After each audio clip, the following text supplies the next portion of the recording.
author. I help women to overcome the fear of writing and publishing their books. And I'm so excited to have Patricia Elwood from Switzerland with me. Patricia is a Jungian analyst with 30 years of research into the realms of the personal and collective unconscious. Author, lecturer, seminar leader, and adventurer. She postgraduated at the Jung Institute in Zurich in analytical psychology for children, adolescents, and adults. Her passion for personal and collective development has brought her into many fields of experience and research. Passionate about peoples and belief systems, she has traveled the world and has met many different religions, tribes, and groups of indigenous peoples. She found the connecting links in their rituals and practices, even amongst peoples that had never heard of one another. For her, this is a living experience of the reality of the collective unconscious. Today, she collaborates with cosmologists and scientists in the United States, Europe, Italy, and Russia who explore dimensions beyond the ego. They refer to these experiments as beyond time and space. Welcome, dear Patricia. I'm so excited to have you on my show. Good morning, Esther. Thank you for having me. It's a pleasure. It's a pleasure to be here. So let's start with the first question. What has been your turning moments in life? Well, there have been many. Some are more outstanding than others, of course. Some are subtle. But I think discovering Jung was definitely a turning point, yes. I was 18 years old. I was on the benches of Liverpool University. And we had a psychology professor who... Our curriculum was devoted to Freud, of course, in those days. And our professor took an afternoon off to talk about Jung, and that was it. 1,000 lights went on in my brain. It was just a real moment of revelation. And I remember what I was thinking. I was thinking, this man Jung really knows what it's all about. This is someone who's got it. And that was a big turning point, yes. Because ever since, Jung has been a path, what he proposes has been a path that I've been devoted to all my life. Now I'm in my 74th year, and yes, it's been a red thread all the way through. It's been a red thread for me. Imagine you haven't had Jung in your life. Well, it would be the same, except that he was a conscious teacher. But I can imagine it would be the same because my passion for peoples and discovery, actually my initial instinct was that I wanted to understand what people believe in. I was absolutely passionate. Already as a child, I thought, well, what do people believe in? And that led me all over the world, really, seeing different indigenous peoples and tribes, and very often spontaneously. I just go to places off the beaten track or in the backwaters of the world, and things happen. Things happen. Meetings come about. So yes, it would have been the same, except that I had the luck to have a conscious teacher. Mm-hmm. Do you remember, Patricia, what you believed when you were a child, when you were a young girl? Well, my mother was a Catholic. She was Irish Catholic, and she was very, very, very devoted. And I frankly tried my best. I tried. I think my first communion was a huge disappointment. I expected a revelation. I was 5 years old, and I didn't get it. And later I went to boarding school where we had nuns, and we had spiritual retreats with the Jesuits, and we had personal studies to carry out. And I tried my best. But what does that mean? I tried. I devoted myself to the process, but somewhere it didn't click. It wasn't enough. I didn't get the it moment. Not that I deny Christianity, but I think Christianity was wrongly interpreted, actually, for me. And it's actually in the East that I got a different viewpoint on Christianity. When in India, I discovered that Christ was considered an avatar, like the Indian avatars, who came to bring light to the world.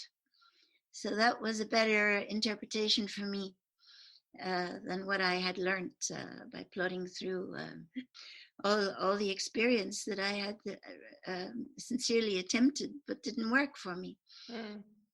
I think all religions are one piece, and that's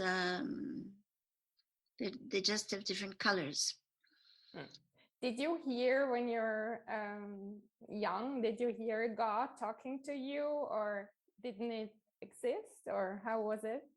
When I was young, I heard the fairies talking to me. What did they tell you? They gave me blessings, and they invited me to dance. And those were very ecstatic experiences, dancing with the fairies as a child. They were actually things that I forgot because it happened on a very deep unconscious level. And then when I began my analysis, all the fairies came zooming back in again. Yeah, as very live visions. So God translated himself into entities of nature for me. And that is still where I find God, in nature, in the manifestations and the encounters in nature. And I'm a believer in that. And where did you travel first to explore the world of the belief systems, the peoples, indigenous? Yes, well, my brother was a doctor for the American Indians. So my first contact was the American Indians. I became especially interested in the Northwest Indians, the Haida specifically. Pardon. And there are many, many groups up there: the Salish, the Kwakitul, the Haida, the Cree, the Tlinkits. Very sweet. So I became very interested, because I said to my brother, you can't just go into a tribe and practice medicine. You have to understand the mythology and the rituals of people to approach them. So that was my contribution to understand the mindset of the Indians. And that began that way. And then I kept going further north into the Arctic Circle, which I had an extreme kind of attraction to. The vastness, where you feel vast with the vastness around you, and where you feel like you've got one foot in the cosmos and one foot on the earth. That was my feeling. Which place was that? I traveled to the north of Nunavut. It's way up top of Ellesmere Island. There's nobody up there. There's nothing up there. I did meet a community of Inuits. They're the highest on the planet, the highest position on the planet, a community of 120. So I stayed with them for quite some time and integrated their belief systems. And then later on, the evangelists came and Christianity came and things became tainted. But in those days, there was a very pure transmission of their belief systems. And then I traveled to Russia and India, the East. In Laos, I met an extraordinary shaman. Yes, I've been to many places, all of Africa, South America. I was very much a fan of Castaneda in the 70s. And I met Castaneda. I worked with Castaneda. I was there before he died. The shamanic principles really appealed to me. Wow. Castaneda knew he was leaving this plane. And the theory of the shaman is that you gather your energies. for the end. You don't close your eyes. You keep your eyes wide open and you go for the flight. And that was a different interpretation of a way to die for me. And I believe in it. I believe in it. I believe in living the passage, even into the end. Mm-hmm. So I've met many shamans. Yes, I've been a lot in Russia, in the Altai region. I've had a shaman come to Switzerland. He's come 5 times. He's worked with groups here, learning the shamanic medicine and approach, psychological approach. That's been very enlightening, very fulfilling for a lot of people. Lots of people come. They're very attracted to shamanism today because shamanism is actually the basic original belief system of humanity. In the origin, to live in a very threatening nature, man had very highly developed instinct. He could hear many miles away, and he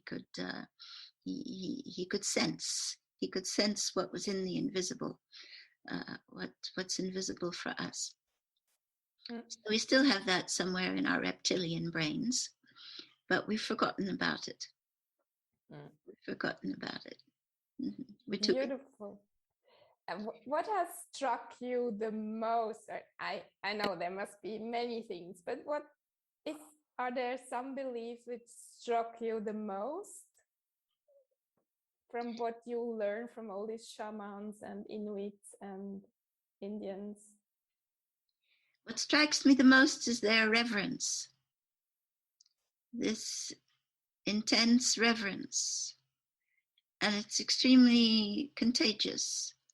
When people are in a state of intense reverence, then you just feel the reverence yourself.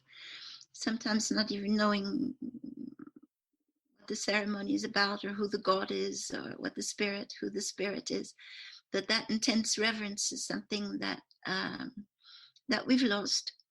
We've lost, and which exists amongst the indigenous peoples.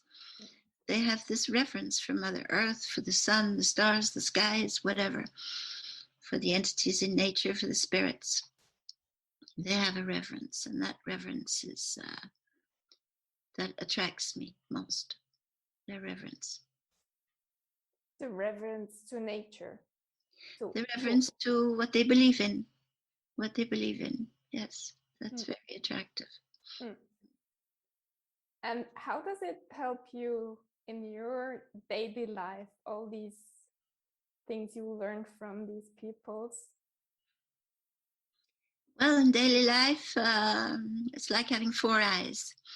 2 eyes outside and 2 eyes inside. And contact with these peoples have awakened the inner eyes. That's for sure. So I feel the inside and outside at the same time. And that's been a gift. Mm-hmm. And very often the inside is sufficient for me. I go into the inner world and I'm very happy there. Mm-hmm. I'm very happy there. Mm-hmm. Are there some other spirits than the fairies from your childhood now? Now, you mean present now? Yes. Well, I'm actually interested, this is since COVID, I'm interested in Swiss fairies. The Swiss don't know that they have a fairy belief. And if you go to the High Valley, for example, people will tell you about meeting with fairies and entities in nature. So I find that fascinating. You can look all over the world and all of a sudden the acorn drops exactly where you are. So yes, I have a shaman friend here and we've decided to explore Swiss fairies. Mm-hmm. Wow. Because the Swiss don't know that they have a folklore. Many Swiss don't know they have a folklore.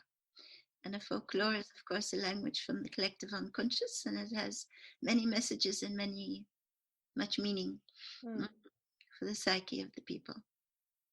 So that's. And the people who are listening now, what can you tell them? What can you give them advice for daily life to cope with all the challenges we have? What would you tell our audience? Yes, well, people get exhausted by assuming too many challenges. There's only one way, the way is in, for me, which means people have to take care of their dreams, take care of the unconscious, because everything that's given in your life pattern is in your own unconscious. Everything that you have to deal with or resolve or get beyond, your own unconscious will tell you. And taking care of your unconscious brings you close to instinct. And people have forgotten that they have. Jung says people have forgotten they have instinct. It's true. When people have to make choices, just stop. Choices shouldn't be calculated. They should be felt through instinct. And it changes everything. And maybe instinct isn't rational. And that's where the conflict comes up. Instinct may not be rational, but it still wants you to go that way. And to follow the path of instinct is a straight line. It's a straight path. And many have, adapted, had huge adaptations and come back to an original instinctive drive that they had and picked up the thread from the past. I've seen it very often. In the second half of life, all of a sudden people say, okay, they're a bit saturated, and they go back to something that they had felt earlier on in life that they wanted to achieve. So I think, yes, it's the inner world that has to light up, that has to become more credible. And once you take care of your dreams, once you take care of the unconscious responds. It speaks back to you. And it speaks about your life. And it speaks about your reactions. You may have an encounter with someone difficult, and then your unconscious participates.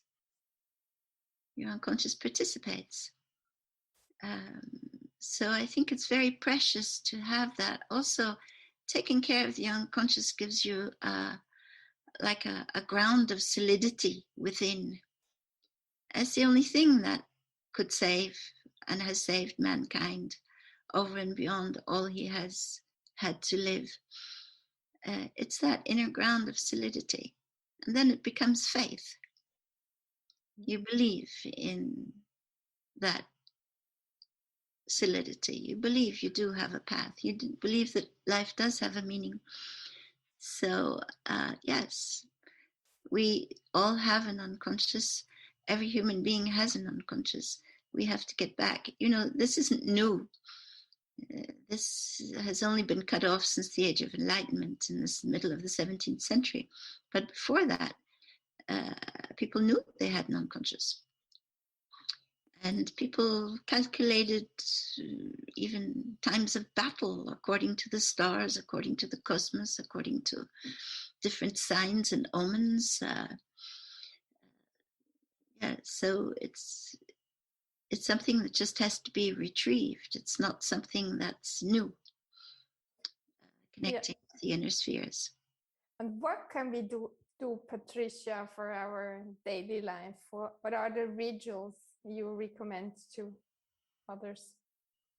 Well, I think the first step is taking care of your dreams. Yes, one goes to bed at night with an intention to take care.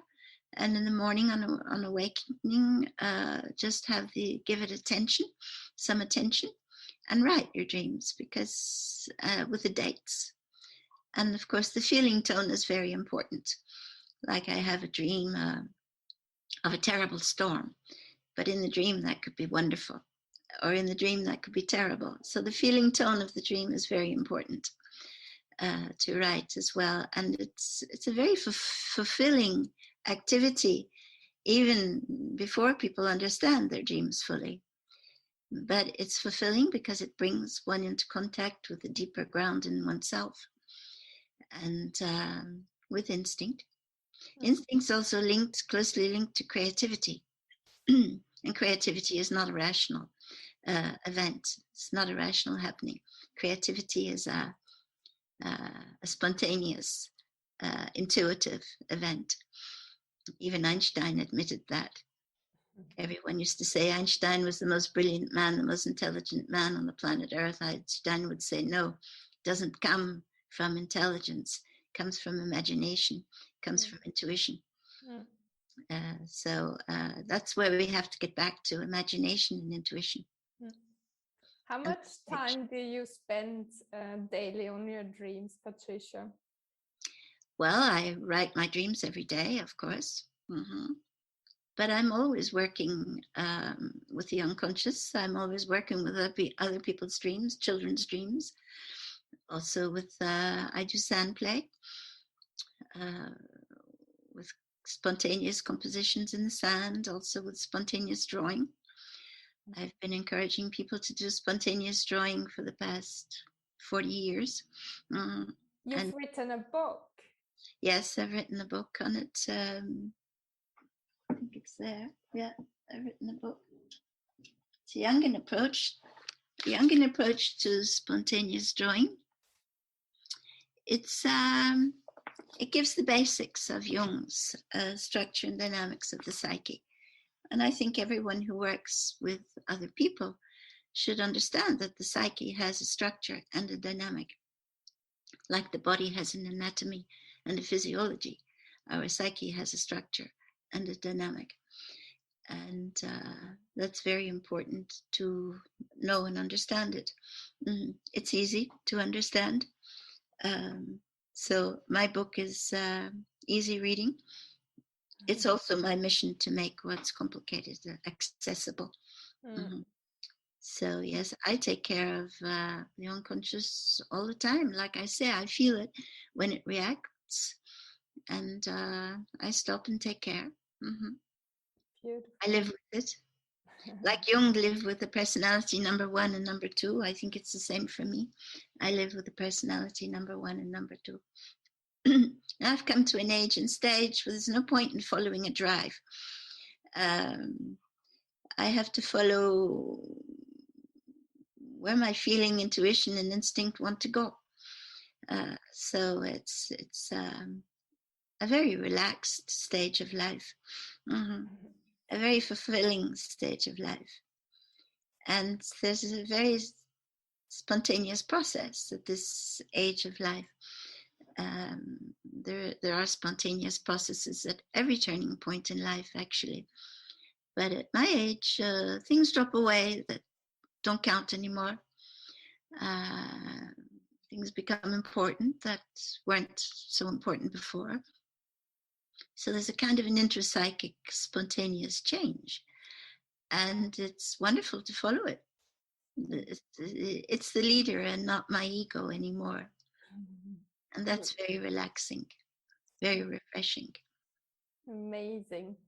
And if you have, I'm sure you have some dreams or goals you would achieve, what would it be? What are your dreams? Where would you go research, or if it's possible? Yes, well, I'm going to take off again. I've been calm for the past 2 years. I've only been to Ireland, but now I will take off again to the east. And it's just an intuition. It's a place and space. I'm very devoted to the Japanese kami religion. In the kami religion, there are no gods and no prophets. There are no books. There's only the divine in nature. And there are 2 ways of accessing, and one is through concentration and the other through purification. And that's something that really appeals to me. I like to be steeped in that connection. So yes, next time this year it will be the East once again. Which place? Probably the islands north of Japan. And if you can choose for next year, where would it go, or which place in this world would you like to explore? Well, I work with Russian scientists, and they have a post in the Arctic as well. Russian Arctic is very different from the American Arctic, the Nunavut Arctic, because when you go from one A to B, you need a different permission to be there. So, but now with my scientists, I can organize that we go together. So I love just the vastness of the Arctic, and the people are beautiful. The people are beautiful. They're just so completely natural. And you know, one thing that's very special, people only ask your name. They don't want to know what you do, who you are. They don't want to know anything about you. They just take you completely 100,000% as you are in the moment. And I love that. No badges, no persona, just here you are with yourself. And that's always very precious. It's always like that. People don't care what you do in the world. They meet you, and that's a different experience. Whereas we want to know, we always want to know what the other does. They don't care. They don't care what you do. They don't ask. And do you feel different, Patricia, if you meet someone who just sees you, looks in your eyes? Do you feel a different person, or? No. Just being me is very refreshing. No. It's the people, we've persecuted the indigenous people, and yet they're the ones who have the primordial knowledge that we need. Our planet is in a terrible state. I was driving down the road the other day, and I thought, but everybody's talking about it.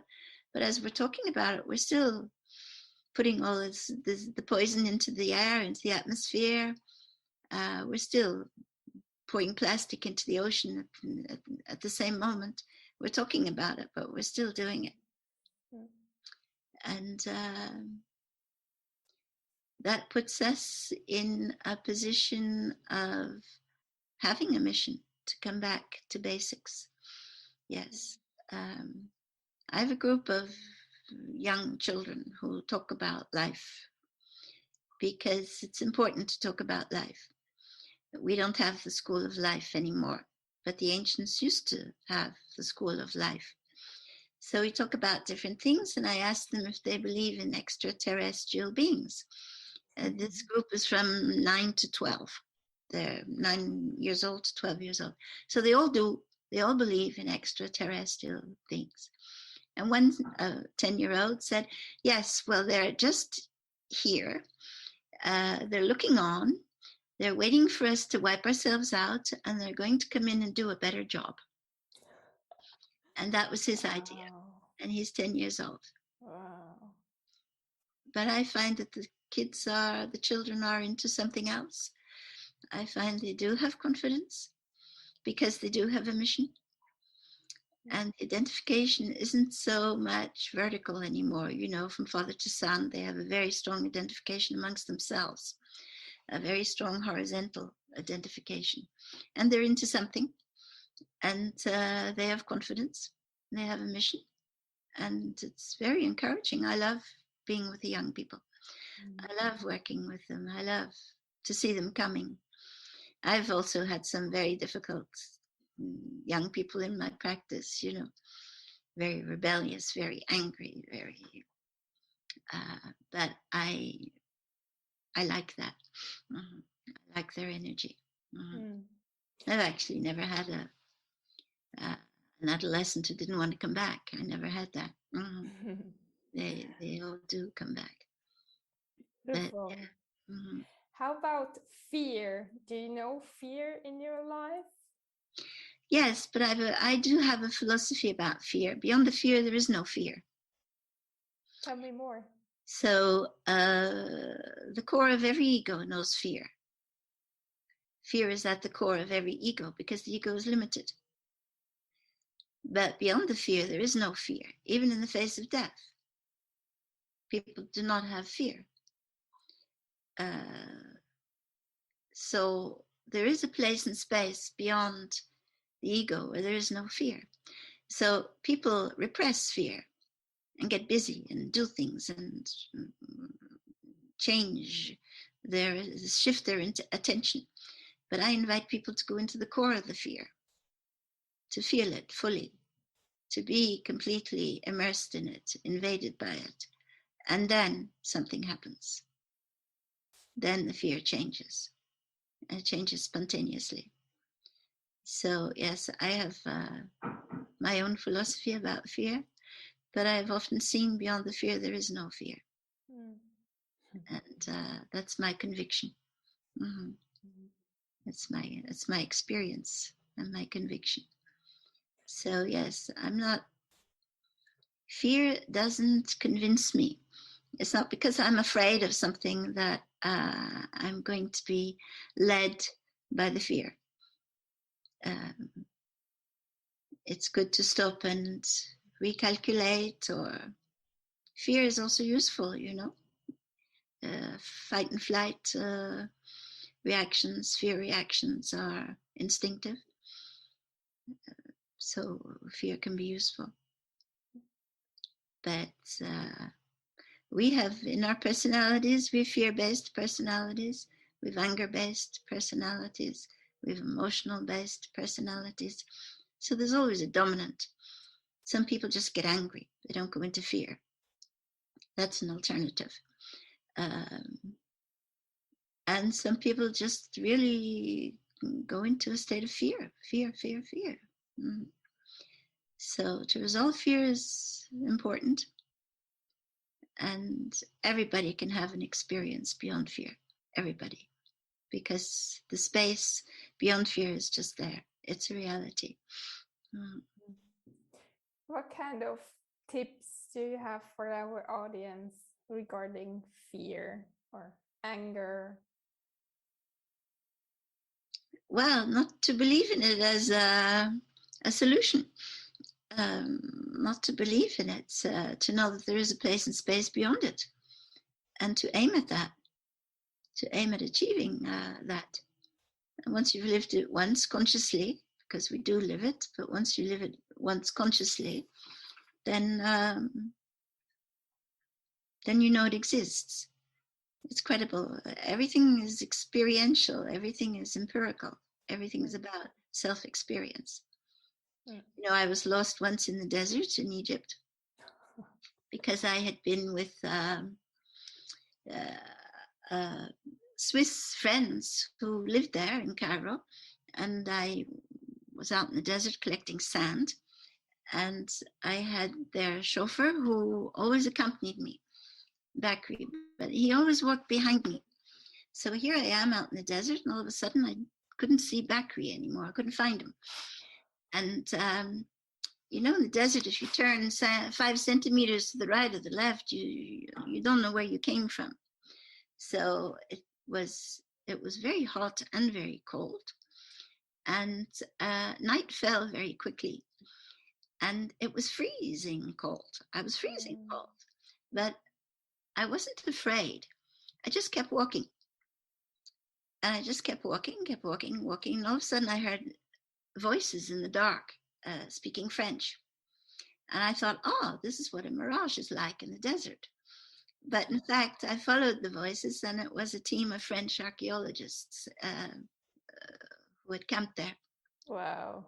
So, could have been an extremely scary situation. I wasn't afraid at all.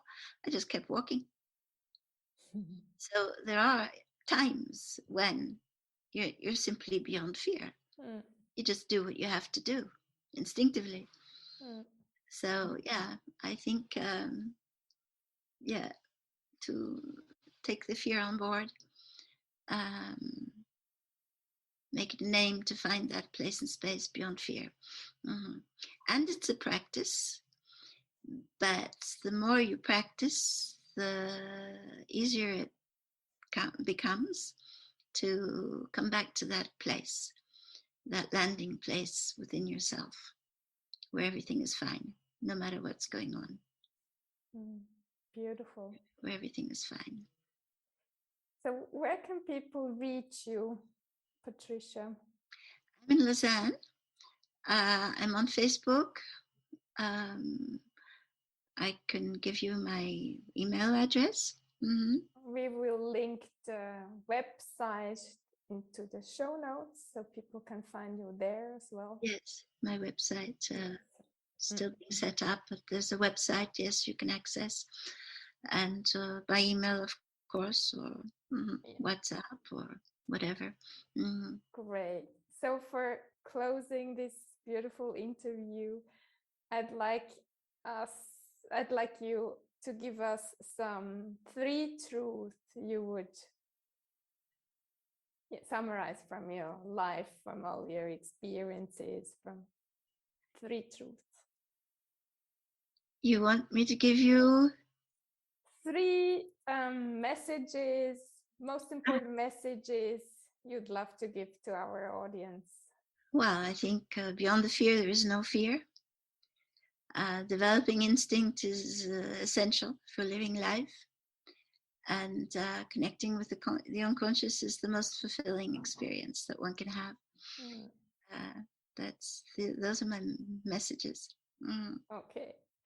So thank you so much, Patricia, for having been here. I wish you all the best.